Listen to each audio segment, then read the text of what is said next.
ચોટીલા શ્રી હરિ માધવ મિત્ર મંડળ દ્વારા કાઠી ક્ષત્રિય સમાજના રણજીત ધાંધલ પ્રમુખ બનવા બદલ શ્રી હરિ માધવ મિત્ર મંડળ દ્વારા ધારેશ્વર મહાદેવના સાનિધ્યમાં બહોળી સંખ્યામાં શ્રી હરિ માધવ મિત્ર મંડળના સભ્યો ઉપસ્થિત રહીને કાઠી સમાજના નવનિયુક્ત પ્રમુખ રણજીત ધાંધલનું સન્માન કરવામાં આવ્યું હતું અને બધા જ શ્રી હરિ માધવ મિત્ર મંડળના સભ્યો દ્વારા અભિનંદન પાઠવવામાં આવ્યું હતું। આજે ધારેશ્વર મહાદેવ અને શ્રી હરિ માધવના સાનિધ્યમાં શ્રી હરિ માધવ મિત્ર દ્વારા જે મારું સન્માન કરવામાં આવ્યું છે, હું બધા ભાઈઓનો ખૂબ ખૂબ આભાર માનું છું। અને જ્યારે પણ કાઠી સમાજની અને મારી જરૂર પડે ત્યારે તન મન અને ધનથી અમે સેવામાં ઉપલબ્ધ રહીશું અને માધવ મંડળની સાથે કાયમી રહીશું।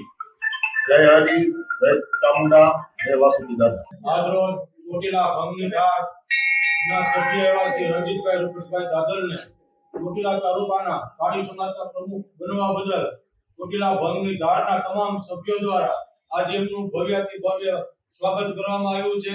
ભગવાન માધવ કાયમ એમને પ્રગતિના શિખરો સર કરે એવી ભગવાનના ચરણોમાં અમારા તમામ ધારના સભ્યો વતી ભગવાનને પ્રાર્થના કરીએ છીએ। જય હરિ, જય માધવ, બોલે ધારેશ્વર મહાદેવની જય।